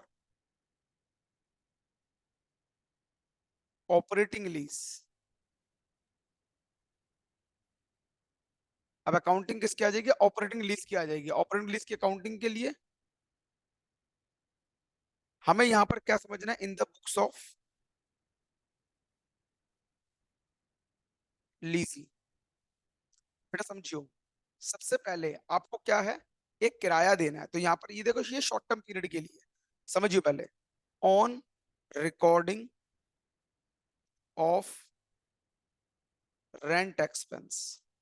हम किराया जब देंगे तो हमारा क्या होगा, हम पहले खर्चा करेंगे और लाइबिलिटी बढ़ेगी, तो मेरे लिए यहाँ पर क्या आ जाएगा, rent account debit to lessor account. अब यहाँ पर रेंट कैसे देंगे, रेंट के लिए सिंपल सा फंडा क्या है, अमाउंट ऑफ रेंट निकालने के लिए जो भी टोटल किराया होगा, टोटल रेंट, उसको डिवाइड कर देंगे पीरियड ऑफ लीज के लिए, पीरियड ऑफ लीज के लिए। अब बेटा देख ऊपर क्वेश्चन में क्या बोला था, 10 लाख की चीज है, एसेट की वैल्यू कितनी, 10 लाख बताई, 3 साल का लीज पीरियड है, तो यस सर। मुझे बताओ उसको किराया कितना दोगे तुम, इतने से पॉइंट में समझे। तो अगर टोटल वैल्यू ये है तो 3 इक्वल में बांटना है, तो 3 इक्वल का मतलब क्या हो गया, इसको इससे प्लस कर देंगे, मतलब इसको इससे डिवाइड कर देंगे, तो मेरा इक्वल डिस्ट्रीब्यूशन हो जाएगा, यस सर। है ना। लेकिन उसने बोल दिया अनगारंटेड भी है, सर अनगारंटेड का फाइनेंसिंग मतलब लीज क्या है। हो गया, फाइनेंसिंग लीज है। ये फाइनेंसिंग लीज अनगारंटेड आ गया ना मेरा, अनगारंटेड रेजिडुअल वैल्यू मतलब इतना पैसा मिलेगा ही नहीं। तो अगर 10 लाख में से 1 लाख नहीं मिलेगा तो 9 लाख के हिसाब से अगर देखूं तो महीने का कितना हो गया, 3 लाख रुपए भरना पड़ेगा साल का। Yes sir. 3 साल के लिए इक्वल पेमेंट होगी 3-3 लाख की, ये बात समझ आई। Yes sir. तो अभी रुक जा, पहले को टॉपिक खत्म हो जाएगा फिर समझ आएगा, यस वरना सर। समझ नहीं आएगा। Okay sir. मैं करवा दूंगा, डोंट वरी। Okay sir. अगला देखो, सेकंड हमारी एंट्री क्या हो जाएगी, on making payment of lease rent, lease rent का किराया भर दो, एंट्री क्या हो जाएगी, लेसर टू बैंक, सिंपल सा फंडा, जो भी होगा किराया भर देंगे। और लास्ट में इसी पे सारी चर्चाएं होगी अभी, at the end of year, साल के एंड में जो भी खर्चा होगा हम उसको पीरियड में ट्रांसफर कर देंगे, यहाँ पर सिर्फ किराए का खर्चा हुआ है, रेंट अकाउंट में ट्रांसफर। बोल बेटा बात समझ आई नहीं समझी, यस सर। ठीक है। अब चलो, अब क्वेश्चन को समझो।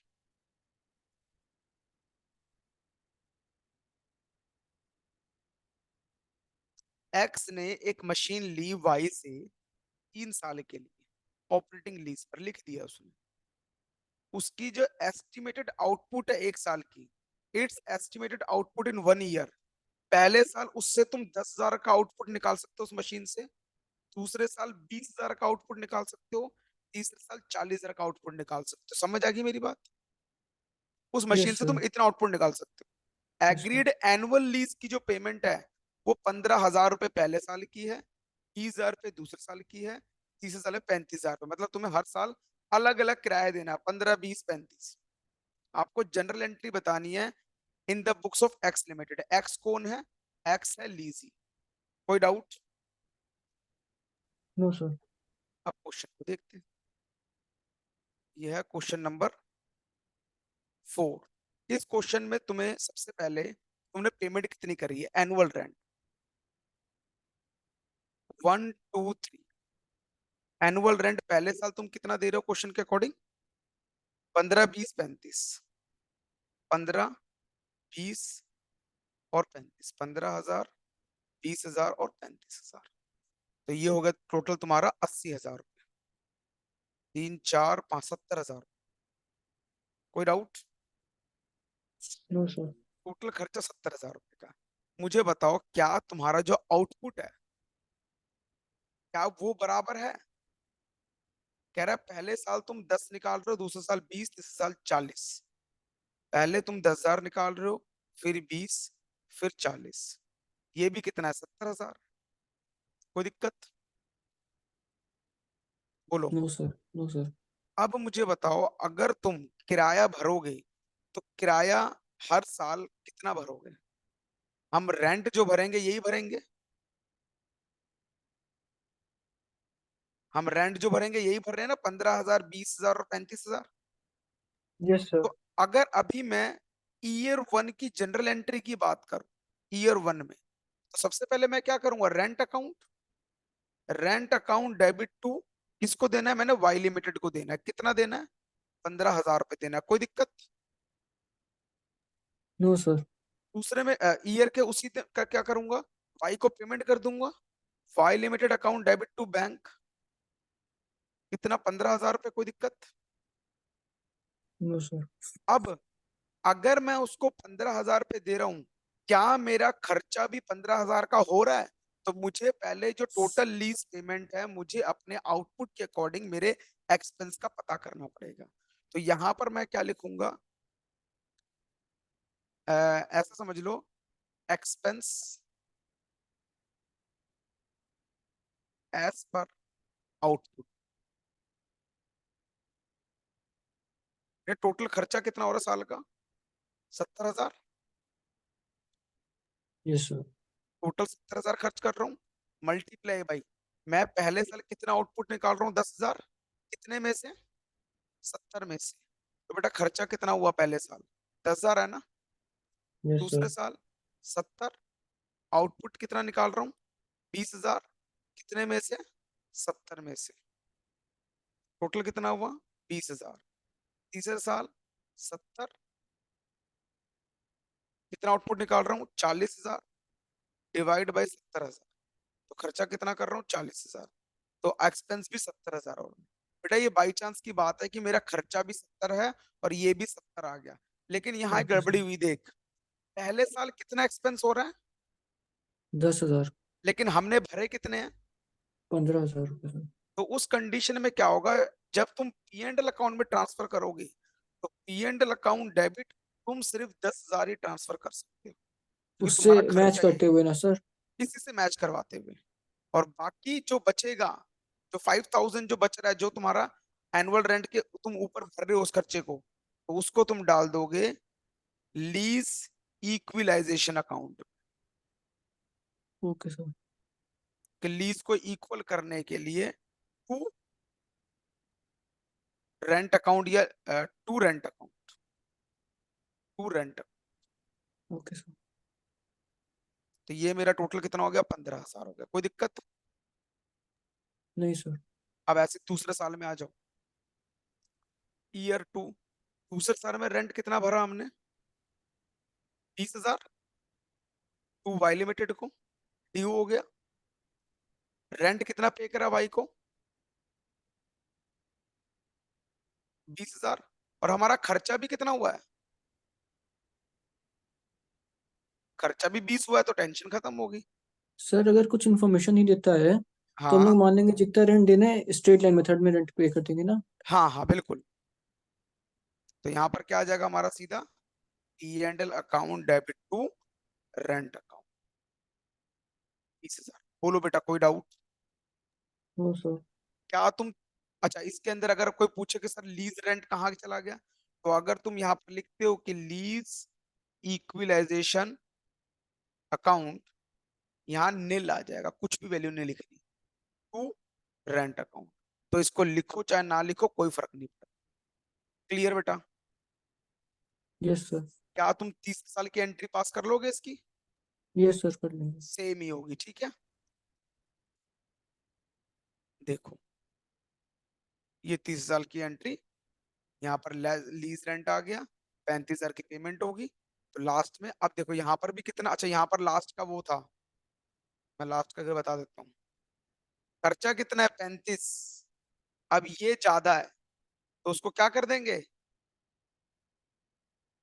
डेबिट कर देंगे सर।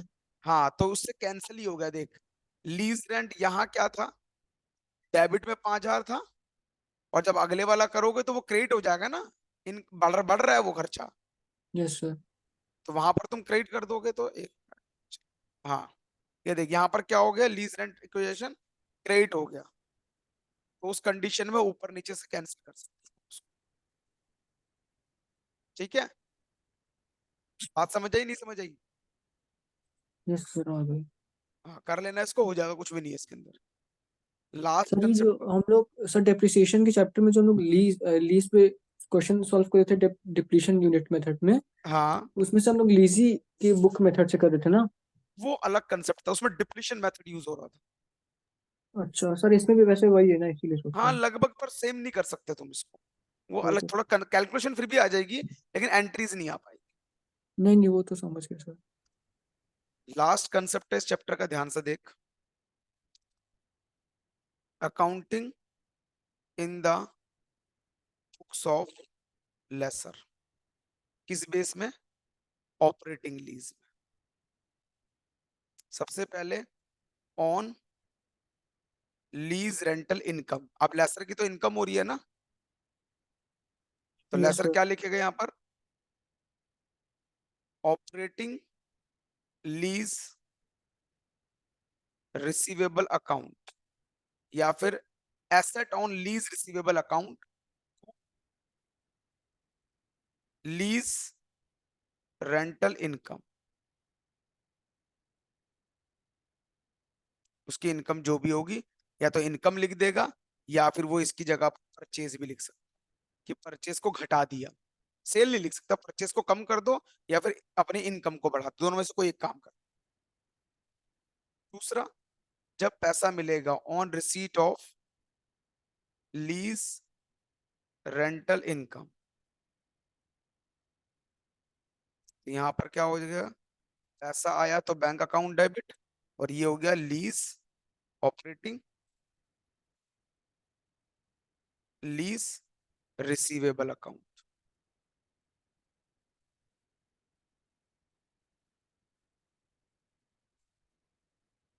ठीक है। तीसरा, ऑन चार्जिंग डेप्रिसिएशन,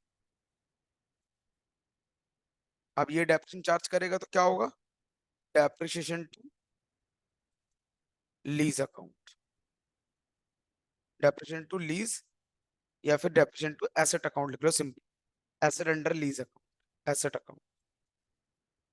फिर जो भी खर्चा और कमाई होगी उसको कहाँ ट्रांसफर कर देंगे, पी एंड एल में ट्रांसफर कर देंगे। इनकम जो होगी पी एंड एल के डेबिट साइड आ जाएगी, मतलब कि P and income to P and L, और अगर खर्चा होगा तो P and L to depreciation, जैसे ये खर्चा है और यहाँ तुम्हारी ये कमाई। क्लियर? Yes sir. इसके लिए कोई खास कैलकुलेशन नहीं है, यही क्वेश्चन में तेरे को चीज समझ आएगी, ध्यान से देखो।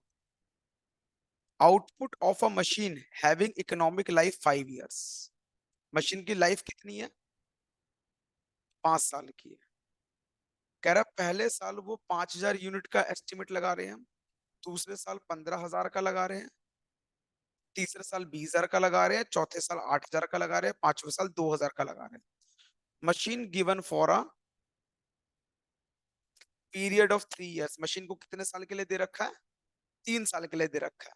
फॉर इक्वल एनुअल लीज, कह रहा है जो इक्वल एनुअल लीज रेंट होगा ना, वो प्रॉफिट मार्जिन के, कॉस्ट के 25% के प्रॉफिट के बराबर, मतलब उसमें कॉस्ट का 25% जोड़ देना, तब जाके वो किराया माना जाएगा। Okay sir. मतलब मैंने बोला भाई किराया तो दियो दियो, साथ में अपने प्रॉफिट का 20% भी दियो मुझे, तो जाके वो डेप्रिसिएशन चार्ज होगा आउटपुट बेस पे। यहाँ पर डेप्रिसिएशन किस बेस पे चार्ज हो रहा है, आउटपुट बेस पे। आपको पहले सर निकाल, हाँ बेटा बोल। सर लीजी का 25% प्रॉफिट लेंगे कि मशीनरी के अमाउंट का ट्वेंटी कॉस्ट फाइव का परसेंट लिखा हुआ ना, cost of machine. Okay sir. ठीक है, तो कह रहा है डेप्रिसिएशन पहले निकालो 3 साल के लिए, फिर क्या निकालो, कंप्यूट करो एनुअल लीज रेंट कितना होगा, और जनरल एंट्री बताओ बुक्स ऑफ जेड में कितना। तो बेटा यहाँ पर करते हैं फटाफट से क्वेश्चन नंबर 5। तो सबसे पहले हम क्या कर रहे हो, first part, computation of depreciation for 3 years। पहले मुझे बताओ मशीन की कीमत कितनी है। सर मशीन की 4 कीमत है लाख। 4 लाख, स्टार्टिंग में नो चलते सर, हैं ऊपर। ये 4 रहा, लाख है सर। मशीन की कीमत है 4 लाख। और कितने यूनिट मशीन प्रोड्यूस कर सकती है अपने 5 साल की लाइफ में। तो यहां लिख लेता हूं मैं, cost of machine 4 lakh, number of useful life 5 years, और टोटल आउटपुट कितना निकल सकता है, total number of unit produce sir कितना पचास कर हजार सकते। 50,000। 50,000। 5 और 15 20, 20 और 20 40, 40 और 10 50, 50,000 यूनिट वो बना सकती है। कोई दिक्कत। कह रहा है जो नहीं सर। डेप्रिसिएशन कैलकुलेट करोगे वो on the basis of output कर। तो मेरा डेप्रिसिएशन निकल रहा है, ये तो तुम्हें याद होगा डिप्लीशन मेथड में करा था हमने। सर वही एक डेप्रिसिएशन, डाउट पूछना था हाँ बेटा कि हम बोल। लोग डिप्रिसिएशन में, डिप्लीशन मेथड में, वैसे हम लोग ने 3 साल के लिए मशीन ली, तो हम्म। 3 साल में ये ऐसे निकाला सर 40,000। हाँ तो हम लोग सर ऐसे निकालते थे कि 5,000 अपॉन 40,000 कर देते थे। देखो सुनो, जैसे यस इस सर। क्वेश्चन में समझ, पहले 4 लाख कॉस्ट हो गया, यस सर। टोटल कितना है 50,000, इस साल कितना निकला 5,000। डिप्लीशन में ओके भी सर। यही होता है, टोटल जितना होगा वो नीचे लिख देंगे, और इस साल कितना निकाला वो ऊपर लिख देंगे, खत्म बात। समझा। Yes sir. ये हो गया 4 लाख, मल्टीप्लाई कितना था सेकेंड ईयर का, 15,000,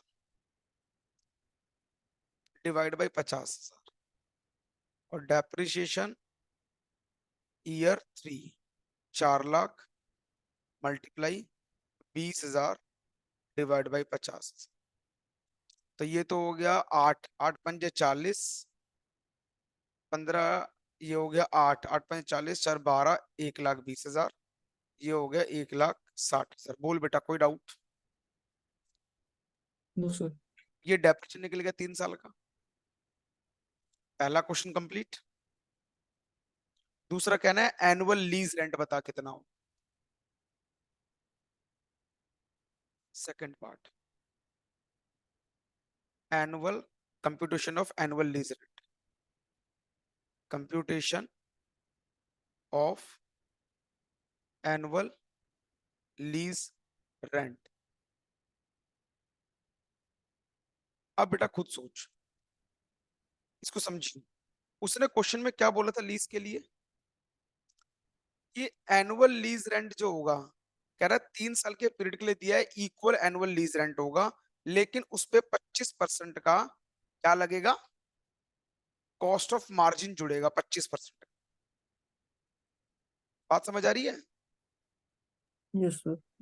अब तेरे को पहले ये पता लगाना पड़ेगा कि वो एनुअल लीज रेंट कितना होगा टोटल वैल्यू पे, कॉस्ट कितनी है उसकी पता।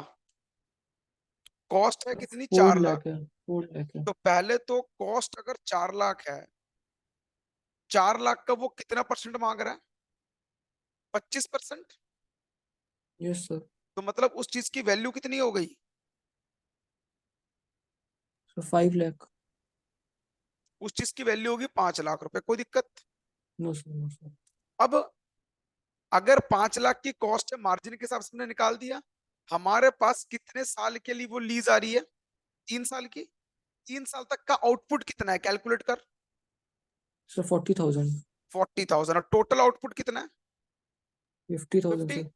तो 50,000, 40,000, तो 40 डिवाइड बाई 50 कितना हो गया ये,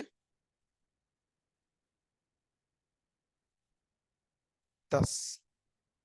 तो ये 4 लाख रुपए मेरी एनुअल लीज, वो टोटल लीज होगी, 4 लाख टोटल लीज होगी।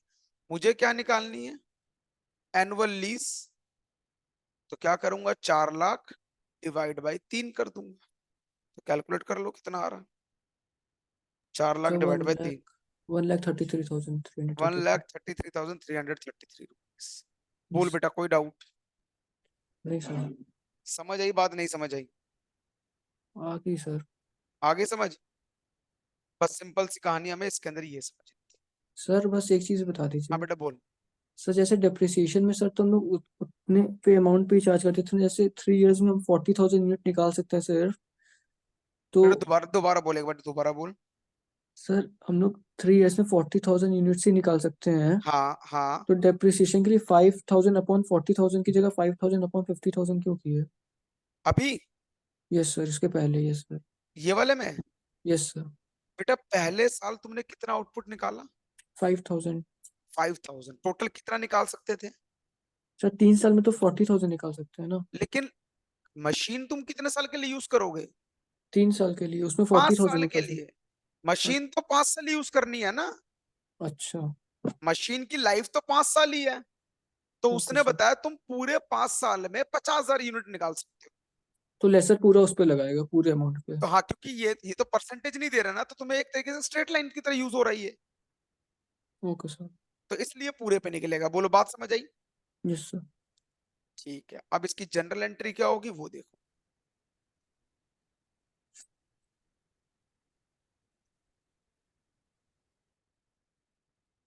तो सबसे पहली जनरल एंट्री हमने क्या, लेसर जो था मतलब कि, हाँ हम in the books of lessor पढ़ रहे हैं ना। लेसर ने क्या दिया अपने पास से? उसने ऑपरेटिंग लीज रिसीवेबल अकाउंट बना लिया। तो वो लिखेगा machine on operating lease account debit to purchase account. मैंने बताया था घटा देगा वो। मतलब उसने अपनी मशीन को गुड्स की तरह ट्रीट कर लिया। और उसकी वैल्यू कितनी है? 4 लाख की। क्लियर? यस अब सर। उसने बोला कि मैं तेरे से किराया लूंगा। किससे? लेसी से। लेसी उसके लिए डेटर की तरह ट्रीट होगा। और उससे क्या लेगा? वो रेंट लेगा। उसने बोला कितना रेंट चाहिए? 1,33,333। कोई दिक्कत? No sir. उससे क्या मिल जाएगा? पैसा मिल जाएगा। Bank account debit to lessee account. कितना? 1,03,333 रुपए। 1,03,033 रुपए। क्लियर?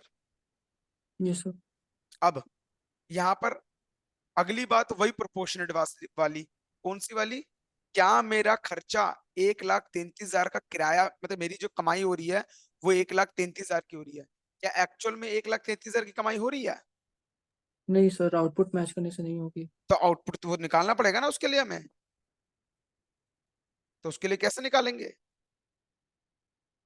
चौथा, लीज रेंट अकाउंट डेबिट या रेंट अकाउंट डेबिट कितना है? 133,333। टू पी एंडल में कितना भेजूं? क्या पूरा भेज दूं या फिर लीज इक्विलाइजेशन अकाउंट बनाओ? तो कितना कितना जाएगा ये हमें कैलकुलेट करना पड़ेगा। किस बेस पर? वही प्रोपोर्शनेट बेस पर। आ जाओ ऊपर वापस।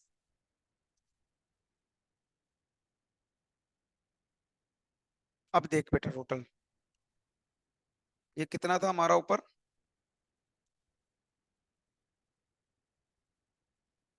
4 3 7 8। देख बेटा, बेटा डेप्रिसिएशन पहले साल कितना है? 40,000 है। दूसरे साल कितना है? यस एक सर। लाख बीस हजार है। तीसरे साल कितना है? 1,60,000 है। बेटा यही खर्चा हो रहा है ना, ये एक्सपेंस हो रहे हैं ना। Yes sir. इस एक्सपेंस की रेशियो निकालियो, कितनी बन रही है?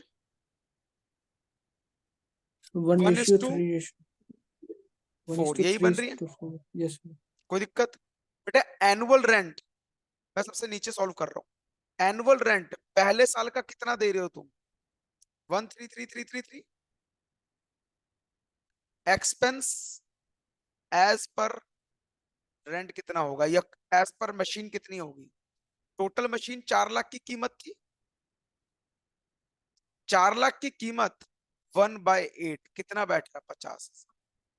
4 लाख की कॉस्ट पर 3/8 कितना बैठेगा? 1 लाख। 4 लाख डिवाइड बाई 8 × 3 1.5 लाख रुपए। और 4 लाख 4/8 1,60,000। नहीं सॉरी, 2 लाख रुपए। अब देखो पहले साल तुम खर्चा तुम्हारा 50,000 हो रहा है, लेकिन तुम रेंट भर रहे हो 1,33,333 रुपए। तो इसका मतलब रिमेनिंग अमाउंट वो कहाँ चले जाएगा? लीज इक्वलाइजेशन अकाउंट में चला जाएगा 50,000 और यहाँ आ जाएगा 833333 और लास्ट एंट्री क्या हो जाएगी, एक और entry depreciation account debit to machine account, कितना हो जाएगा, पहले साल कितना डेप्रिसिएशन लगा क्वेश्चन में, 40,000 रुपए, तो यहाँ चला जाएगा 40,000 और सिक्स एंट्री क्या हो जाएगी, P and L to depreciation 40,000। Clear. अगर नेक्स्ट ईयर की बात करूंगा अगेन लीज रेंट अकाउंट कितना जाएगा 13,333, लेकिन यहां पर क्या हो रहा, खर्चा हो रहा 1.5 लाख रुपए का। तो अब अगर 1.5 लाख हो रहा है और मेरा लीज रेंट अकाउंट 1,33,000 है, तो मैं क्या करूंगा, मेरी कमाई पी एंड एल में कितना जाएगा, पी एंड एल में तो पूरा का पूरा ही जाएगा 1.5 लाख, और जो इनकम हो जाएगी उसको लीज रेंट इक्विजिशन अकाउंट को मैं डेबिट साइड कर दूंगा, जो भी रिमेनिंग बैलेंस आएगा। आई बात समझ की नहीं समझ आई, यस सर। क्लियर है पॉइंट, कोई डाउट। सर सर जो टोटल लीज हमारा बना 4 लाख रुपीज है 3 साल के लिए, हाँ। इंक्लूडिंग सब जोड़ के, तो सर 4 लाख पे अगर पहले साल हम 5,000 कमाएंगे, 5,000 यूनिट प्रोड्यूस करेंगे, तो हम्म। वैसे भी निकाल सकते हैं ना कि पहले साल 5,000 यूनिट, दूसरे साल 15,000 यूनिट, तीसरे साल 20,000 यूनिट, तब भी तो वही तब भी वही बैठेगा। आएगा, हाँ तब भी वही आएगा, ये 5,000 15,000 और 20,000 वही बात सेम है, चाहे तू वैसे में देख ले चाहे ऐसे में देख ले, ये भी वही निकलेगा तेरा, दोनों में से कोई भी ओके तरीका तुम सर। अपना सकते हो। Yes clear. Sir. Yes sir. आगे बढ़ जाऊं, यस सर। ठीक है आगे चलते हैं, एक सेकंड। तो यहाँ पर एक्चुअल में ये चैप्टर खत्म होता है, इस चैप्टर में क्वेश्चन इतने ही है, अब बाकी जो तेरा क्वेश्चन है मैं उसको करवाता हूँ, ठीक है। तो सॉल्यूशन भेजना उसका। तूने भेजा सॉल्यूशन, हाफ भेजा है, हाफ भेज दे रहे हैं। भेज दे, सॉल्यूशन से करवा देता हूँ मैं, जल्दी हो जाएगा फिर तो, यही है क्या।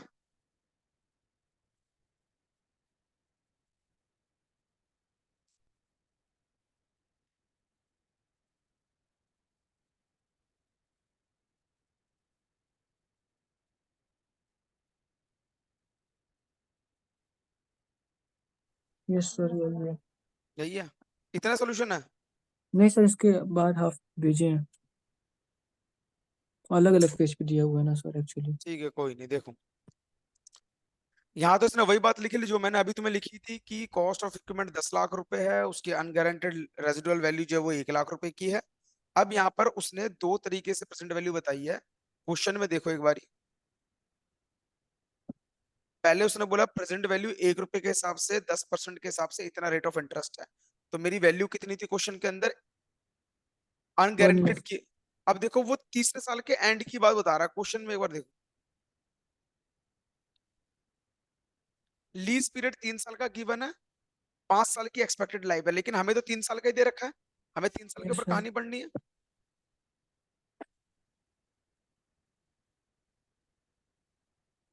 हम्म, यहाँ पर अनगारंटेड रेजिडुअल वैल्यू कब की दे रखी है, at the end of the year of 21।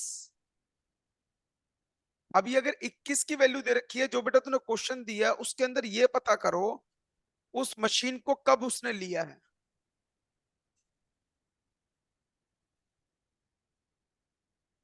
एक मिनट,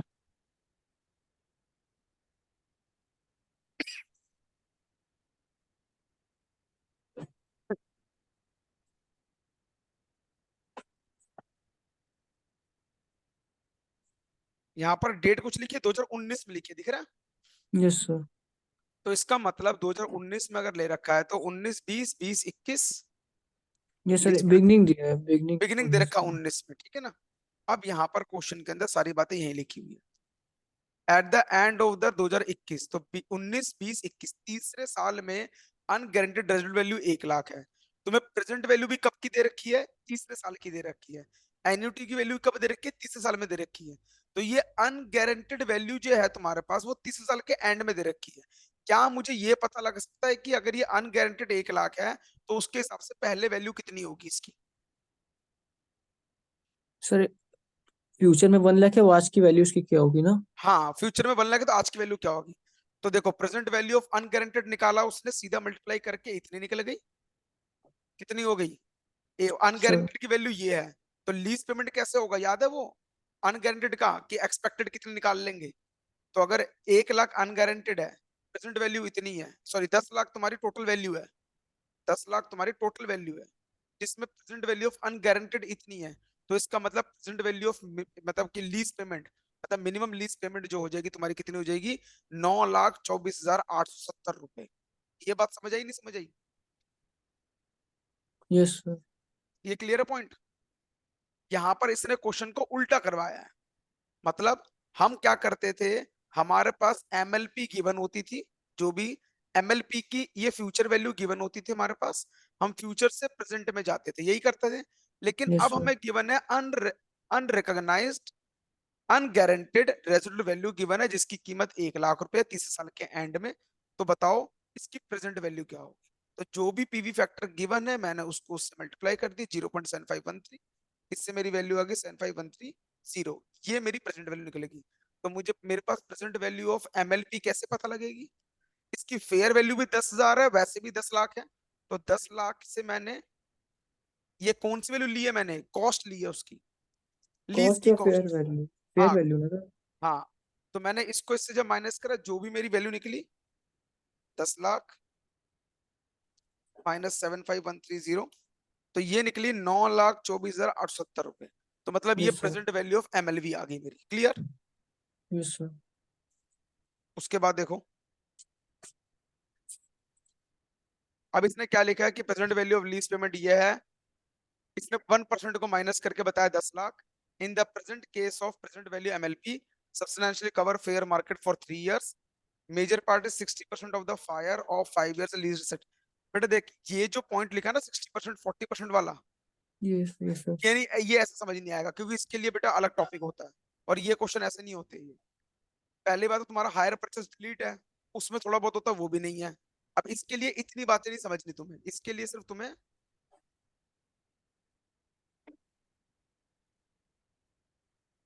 ये कुछ नहीं समझना। पहली बात, ओके सर। दूसरी बात, तीसरी बात, चौथी बात, ये क्या है मेरे लिए, एमएलपी है। बात समझ आई? Yes sir. ठीक है। और क्या था इसके अंदर?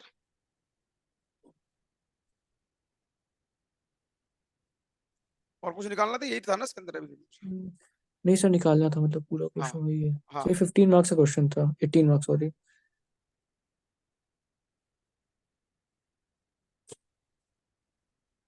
अब जब यूएफआई निकालना था ना उसके अंदर। Yes sir. हाँ, तो यूएफए का फॉर्मूले के लिए हमारे पास क्या था, पहले हमें क्या निकालना पड़ेगा, जीआईएल जी। फिर एनआईएल। अब इन्होंने बहुत सारे साल का तो नहीं दे रखा, इन्होंने सिर्फ दे रखा है 1 साल का। तो यूएफआई के लिए उसने क्या बताया, उसने कहा टोटल जो प्रेजेंट वैल्यू है ना 3 साल के बाद इतनी है। तो ये याद कर लियो बेटा, देख एनुअल लीज पेमेंट कैसे निकाली उसने, उसने क्या करा, जो भी एमएलपी थी, मिनिमम लीज पेमेंट थी, उसको डिवाइड किया टोटल एन्युटी से, जो वैल्यू तुम्हारी क्या आ गई, ये वैल्यू आ गई।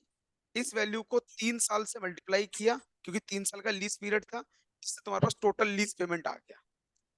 इसमें अनगारंटेड को माइनस किया, गारंटीड आ गया। ठीक है। तो ये ओके।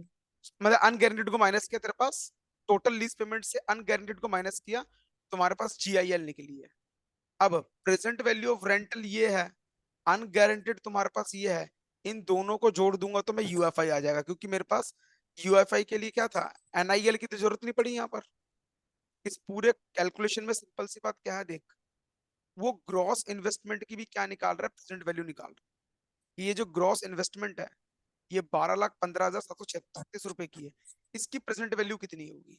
तो इसकी प्रेजेंट वैल्यू के लिए क्या किया, जो भी रेंटल इनकम थी और अनगारंटेड था जो स्टार्टिंग में निकाला हमने, उन दोनों को जोड़ दोगे तो ये क्या आ जाएगा, यूएफआई आ जाएगा। सर ये एन्युटी से डिवाइड क्यों किया है? मैं टू बताता पॉइंट हूँ, देख फोर सिक्स क्वेश्चन को समझना पड़ेगा इसके लिए, एनएड से क्यों डिवाइड किया, क्वेश्चन पे ही जा रहा हूँ मैं।